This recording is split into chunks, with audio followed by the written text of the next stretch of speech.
Fashion designer channel आणि मी आहे सायली। तर बघा मग आज मी तुमच्यासोबत खूपच सुंदर अशी बाहीची डिझाइन शेअर करणार आहे आणि ही जी काही बाहीची डिझाइन आहे त्याचा सध्या खूप ट्रेंड चालू आहे आणि नक्कीच या बाही डिझाइनमुळे तुमच्या साडीला आणि ब्लाउजला खूपच सुंदर असं लुक येईल। कारण बऱ्याचदा बॅकनेक डिझाइनची आपल्याला आयडिया असते, पण बाही डिझाइनची कशी बनवावी, कुठल्या साडीवर कशी बाही मॅच होईल तर हे आपल्याला काही समजतच नाही। तर अशा वेळेस आपण कन्फ्यूज मध्ये पडतो की कशी डिझाइन बनवावी जेणेकरून ब्लाउजला छान असं लुक येईल। सो आजची ही जी काही डिझाइन आहे तर तुम्ही कुठल्याही पॅटर्नच्या साडीवर ही बाही डिझाइन सहज बनवू शकतात आणि नक्कीच तुमच्या ब्लाउजला आणि साडीला खूपच सुंदर असं लुक येईल। ठीक आहे, चला मग आता वेळ न घालवता आपण आपल्या आजच्या छानशा व्हिडिओला सुरुवात करूयात आणि हा व्हिडिओ तुम्ही स्किप न करता पूर्ण नक्की बघा, जेणेकरून हा व्हिडिओ बघून तुम्हाला सुद्धा अशी छानशी बाही डिझाइन बनवणं खूपच सोपं जाईल, कारण मी खूप सोप्या पद्धतीने सांगण्याचा प्रयत्न केलेला आहे। ठीक आहे, तर हे बघा इथे तुम्ही बघू शकतात की प्रिंटेड असा हा ब्लाउज पीस आहे आणि त्याची बाही बघा मी ऑलरेडी कटिंग करून घेतलेला आहे आणि रेड कलरची फुलं आहेत। तर रेड कलरचा कॉन्ट्रास्ट कपडा वापरून आज आपण ही खूप सुंदर अशी बाही डिझाइन बनवणार आहोत। तर बघा मग इथे बघू शकतात की अस्तर आणि मेन फॅब्रिक म्हणजे ब्लाउज पीसच्या कपड्याची बाही असं दोन्ही बाहींची कटिंग झालेली आहे। सो मी तुम्हाला या बाहीचं मेजरमेंट सांगते, म्हणजे तुम्हाला तुमच्या मापानुसार या डिझाइनसाठी कशा पद्धतीने कटिंग वगैरे करावी लक्षात येईल। तर बघा मग ह्या बाहीची जी काही घडी आहे ना तर ती आपण 8 घेतली होती, तर 1 इंच कमी होते तर ती 7 झालेली आहे। त्याचबरोबर बाहीची जी काही लांबी आहे म्हणजेच बाही लांबी तर ती इथे आहे 5, अर्धा इंच मार्जिन असं टोटल 5.5ला मार्किंग केली आणि 5 इंचच्या बाहीसाठी 2.5 इंचची आपण कॅप हाईट घेतलेली आहे। ठीक आहे, तर ह्या पद्धतीने ही बाही कट केलेली आहे आणि बऱ्याचदा छोट्या बाहीवर सुद्धा कशी डिझाइन बनवावी हे सुचत नाही। सो ही डिझाइन तुम्ही नक्की ट्राय करू शकतात। तर सगळ्यात आधी बघा इथून आपल्याला 1.5ला किंवा 1.25ला मार्किंग करायची आहे।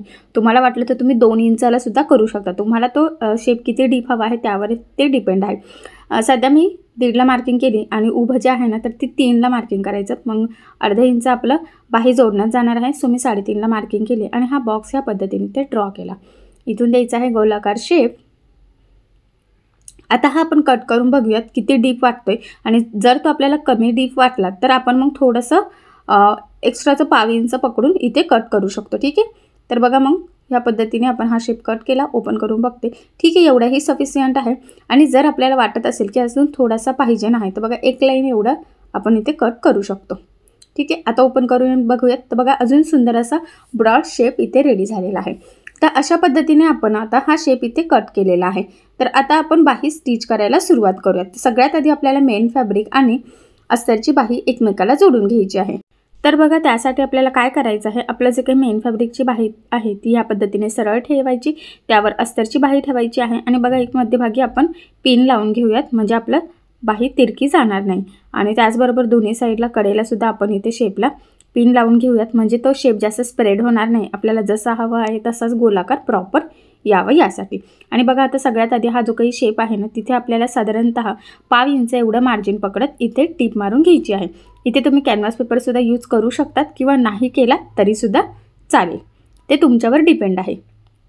तर बघा मग इथे 1/2 इंचाचं मार्जिन ठेवून टीप मारून घेतली, त्यानंतर लगेचच आता खालच्या साईडला सुद्धा आपण 1/2 इंचाचं मार्जिन ठेवत एक टीप मारून घेऊयात, म्हणजे वरचा हा शेप आणि बाहीचा खालचा दोन्ही सोबतच इथे फिनिशिंग सहित रेडी होईल। त्यानंतर काय करायचं, खाली जो काही एक्स्ट्राचा मेन फॅब्रिक आहे ना तर ते आपल्याला इथे कटिंग करून घ्यायचं आहे। तर बघा मग जेवढं आहे एक्स्ट्रा तेवढंच कट करायचं आहे फक्त ह्या पद्धतीने। आणि त्यानंतर आपल्याला मधला शेपचं मध्ये सुद्धा जे काही एक्स्ट्राचं मेन फॅब्रिक म्हणजे ब्लाउज पीसचा एक्स्ट्राचा कपडा कटिंग करून घ्यायचा आहे। आता हे कट करताना काही मार्जिन ठेवायचं नाही आहे। आणि त्यानंतर बघा ह्या शेपला आपल्याला द्यायचे आहे छोटे छोटे कट्स, जेणेकरून ज्यावेळेस आपण ही बाही सरळ करू त्यावेळेस ती प्रॉपर अशी फोल्ड व्हावी आणि त्याचा शेप आपल्याला जसा हवा आहे तसाच यावा, त्यासाठी ही स्टेप खूपच इम्पॉर्टंट आहे। आणि ह्या पद्धतीने ही बाही बघा आपण सरळ करून घेतली, त्यानंतर शेपच्या साईडने व्यवस्थित फोल्ड करायची आहे आणि खालच्या साईडने सुद्धा। आणि आता आपल्याला सगळ्यात आधी द्यायची आहे दाबटीप, तो पण जो काही आपला गोलाकार शेप आहे ना तिथे। तर बघा दाबटीप देताना काळजी घ्यायची आहे की अस्तरचा आतला जो काही कपडा आहे तर तो वरती दिसणार नाही, जेणेकरून आपली बाहीची इथे फिनिशिंग बिघडायला नको त्यासाठी। ठीक आहे, तर एकदम प्रॉपर असा गोलाकार इथे आपला शेप रेडी झाला। त्यानंतर आता लगेचच आपण इथे खालच्या साईडला सुद्धा दाबटीप देऊन घेऊयात आणि इथे सुद्धा दाबटीप देताना काळजी घ्यायची आहे की जो काही आपला इथे अस्तरचा आतला कपडा आहे बाहीचा तर तो वरती दिसला गेला नाही पाहिजे, म्हणजे बाही छान अशी फिनिशिंग सहित नक्कीच रेडी होईल आणि त्यामुळे ब्लाउज सुद्धा खूपच सुंदर रेडी होईल। ठीक आहे, इथपर्यंत झाल्यानंतर आपल्याला ह्या पद्धतीने मेन फॅब्रिकची बाही आणि अस्तरची बाही एकमेकाला जोडून घ्यायची आहे. महत्त्वाचं म्हणजे ही बाही जोडताना काही म्हणजे जेवढं शक्य आहे तेवढं कमीत कमी मार्जिन पकडायचं आहे. त्याचबरोबर कुठेही गोळा होणार नाही याचीसुद्धा काळजी घ्यायची आहे. ठीक आहे. तर बघा मग हे जोडून घेतलेलं आहे आणि हे जोडून झाल्यानंतर आपल्याला जे काही एक्स्ट्राचं आहे ना मेन फॅब्रिक तर ते इथे कट करून घ्यायचं आहे. म्हणजेच आपली परफेक्ट मापाची बाही रेडी होईल. कारण तुम्हाला सगळ्यांना माहीत आहे अस्तरवर आपली परफेक्ट कटिंग असते आणि ब्लाऊज पीसचा कपडा आपण थोडासा एक्स्ट्राचा मार्जिन ठेवून कट करतो, कारण की ते स्टिचिंग करताना आपल्याला इझी जावं यासाठी. तर बघा अशा पद्धतीने हे परफेक्ट बाही आपली इथे रेडी झालेली आहे. ठीक आहे. डिस्टन्ससुद्धा 4 बरोबर आहे. आता मी हे साईडला ठेवते आणि जो काही कॉन्ट्रास्ट रेड कलरचा कपडा घेतला होता त्याच्या ह्या पद्धतीने प्लेट्स टाकायचे आहे आणि खालच्या साईडला आपल्याला टीप टाकून घ्यायची आहे. या प्लेट्स तुम्ही खूप जवळ टाकू शकतात किंवा लांबही टाकू शकतात. हे तुमच्यावर डिपेंड आहे, तुमच्याकडे किती कपडा अवेलेबल आहे त्यावर. फक्त एवढंच आहे की त्यातला डिस्टन्स शक्यतो सेम येईल याची थोडीशी काळजी घ्यायची, म्हणजे फिनिशिंगसुद्धा प्रॉपर येईल. आता बघा एक साईडने झालेला आहे. सेम त्याच प्लेट्स आता वरच्या साईडला व्यवस्थित प्रेस करत करत आपल्याला वरच्या साईडला सुद्धा टीप टाकून घ्यायची आहे, म्हणजे व्यवस्थित हा पार्ट आपला इथे रेडी होईल. फिनिशिंगची थोडी काळजी घ्यायची आणि प्लेट्ससुद्धा तिरक्या वगैरे जायला नको. सेम ज्या पद्धतीने आपण खाली टाकलेल्या आहे त्याच लेवलमध्ये वरती येतील याची काळजी घ्यायची. तर बघा मग एकदम प्रॉपर फिनिशिंगसहित आपला हा पार्टसुद्धा इथे रेडी झालेला आहे. आता हा पार्ट आपल्याला बाहीला जोडून घ्यायचा आहे, म्हणजे जी बाही आपण रेडी केलेली आहे ना त्याला. ठीक आहे. तर बघा मग मी ती ह्या पद्धतीने ठेवून घेते, म्हणजे असंही तुम्ही ठेवू शकतात किंवा असंही. तर मी असंच ठेवणार आहे. त्या प्लेट्स उभ्या घेणार आहेत आणि मग आता इथे आपण पिना लावून घेऊयात, म्हणजे ते स्टिच करताना सरळ येईल, किंवा तुम्ही डायरेक्टसुद्धा लावू शकता. तर बघा मग ह्या पद्धतीने बरोबर टिप मारत मारत हा पार्ट आपल्याला ह्या शेपमध्ये व्यवस्थित बसून घ्यायचा आहे. आणि 4 इंच एवढंच फक्त आपल्याला पाहिजे नाही, त्यापेक्षा जास्त पण होऊन देऊ नका आणि कमीसुद्धा नाही. सो मी एकदा चेक केलं बरोबर आहे आणि मग इथे व्यवस्थित टीप मारून घेतलेली आहे. ठीक आहे. आता बघा हे जोडल्यानंतर जे काही एक्स्ट्राचं आहे ना थोडंसं ते आपण कट करून घेऊयात ह्या पद्धतीने. ठीक आहे. आणि आतमध्ये सुद्धा जे काही एक्स्ट्राचं आहे तर ते सुद्धा आपल्याला इथे कटिंग करून घ्यायचं आहे. तर बघा मग अशा पद्धतीने हा पार्ट लावलेला आहे, तो पण एकदम प्रॉपर असा फिनिशिंग सहित. आणि बघा मग यानंतर आपल्याला लेस लावायची आहे. तर रेड कलरमध्ये 2 शेड आहेत, त्रिकोण आणि गोल्डनमध्ये. बघा हा एक शेड आहे आणि हा एक आहे. एक थोडासा जास्त लालसर आहे, एक थोडासा चॉकलेटीसर, आणि ही रेड आणि गोल्डन कलरची कॉम्बिनेशनची वेगळी लेस.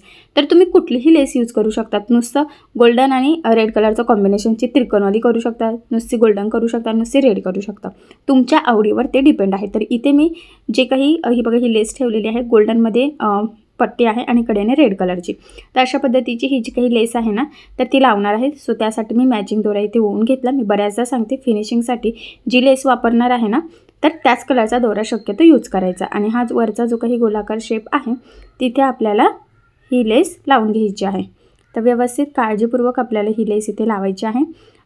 बऱ्याचदा काय होतं की शेप प्रॉपर आहे तो कटिंग स्टिचिंग होते, पण लेस व्यवस्थित लागली जात नाही आणि त्यामुळे आपले बाही असो किंवा ब्लाऊज डिझाईन असो त्याचा शेप बिघडतो. सो तसं होऊ देऊ नका. अतिशय काळजीपूर्वक आणि सावकाश ह्या पद्धतीने आपण इथे ही लेस लावून घेऊयात. ठीक आहे. आता एक्स्ट्राची मी इथे कट करते आणि ह्या लेसला सुद्धा आपल्याला डबल टिप द्यायची आहे. मी नेहमी सांगत असते की शक्यतो लेस तुमची जाड बारीक कशीही असो त्याला डबल टिप द्यायची. त्याचे 2-3 फायदे आहे. महत्त्वाचं म्हणजे फिनिशिंग खूप सुंदर येते, त्याचबरोबर लेस पॅक लागली जाते आणि अजून एक महत्त्वाचं आहे ते म्हणजे लेसवरती तरंगतसुद्धा नाही. आणि बघा आता खालच्याच म्हणजे सरळसुद्धा आपण बॉर्डरला एक ही लेस लावून घेऊयात, म्हणजे अजूनच सुंदर बाहीला आपल्या लूक येईल. तर ती सुद्धा व्यवस्थित एकसारखी लावायची आहे. वर खाली खाली वर असं काही होऊ देऊ नका. ठीक आहे. तर बघा मग इथे सुद्धा ही लेस लावून घेतलेली आहे. आणि एवढंच नाही तर ह्या लेसला सुद्धा आपल्याला द्यायची आहे डबल टिप. सो ह्या ज्या काही गोष्टी सांगते तर ह्या टिप्स अँड ट्रिक्स तुम्ही नक्की फॉलो करा. फिनिशिंगसाठी नक्कीच त्याचा तुम्हाला फायदा होईल. तर बघा ह्या पद्धतीने ही बाही आपली रेडी झालेली आहे. त्यानंतर आता ह्या बाहीच्या मध्यभागी आपण एक छोटंसं गोल्डन बटन लावून घेऊयात. तुम्ही नाही लावलं तरी चालेल किंवा लावलं तरी चालेल. लावल्याने तर अजून सुंदर असं लूक येते.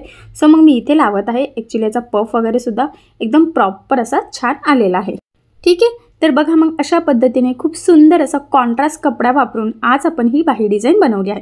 बऱ्याचदा छोट्या बाहीवर डिझाईन कशी बनवावी हे सुचत नाही. सो अशी छानशी लेटेस्ट ट्रेंडिंग आणि ब्लाऊजला खूपच सुंदर असं लूक येईल अशी बाही डिझाईन तुम्ही सुद्धा नक्की ट्राय करून बघा. नक्कीच तुमच्या साडीला आणि ब्लाऊजला खूपच सुंदर असं लूकसुद्धा येईल.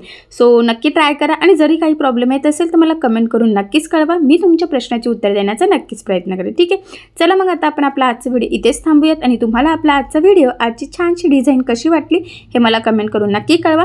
त्याचबरोबर आपली बाही डिझाईन आवडली असेल तर व्हिडिओला लाईक करायला विसरू नका आणि असेच नवनवीन छानसे व्हिडिओज बघण्यासाठी आपल्या सायली फॅशन डिझायनर या चॅनलला लाईक करा, शेअर करा आणि सबस्क्राईब करायला विसरू नका। आणि ज्यावेळेस तुम्ही सबस्क्राईब कराल त्यावेळेस त्यासमोरील बेल आयकॉन ही नक्की प्रेस करा। त्यामुळे काय होईल, जेव्हा मी नवीन व्हिडिओज टाकेल त्याचं नोटिफिकेशन तुम्हाला तुमच्या मोबाईलवर येईल। ओके, आणि अशी छानशी डिझाईन तुम्ही नक्की ट्राय करून बघा, कारण मी तुम्हाला या डिझाईनची कटिंग आणि स्टिचिंग दोन्ही पण अतिशय सावकाश स्टेप बाय स्टेप आणि खूप काही महत्त्वाच्या टिप्स अँड ट्रिक्स आहेत सांगितलेलं आहे, जेणेकरून हा व्हिडिओ बघून अशी छानशी बाही डिझाईन तुम्हाला बनवणं खूपच सोपं जाईल। आणि अजून एक महत्त्वाचं म्हणजे बायचान्स जरी तुम्ही कोणी नवीन शिकत असाल तरीसुद्धा तुम्हाला हा व्हिडिओ बघून अशी डिझाईन सहज बनवता येईल, इतक्या सोप्या पद्धतीने मी तुम्हाला सांगण्याचा प्रयत्न केलेला आहे। ठीक आहे, चला मग भेटूया पुन्हा नवीन अशा छानशा व्हिडिओमध्ये। तोपर्यंत टेक केअर, काळजी घ्या आणि आपला आजचा व्हिडिओ शेवटपर्यंत बघितल्याबद्दल thank you so much. Bye bye.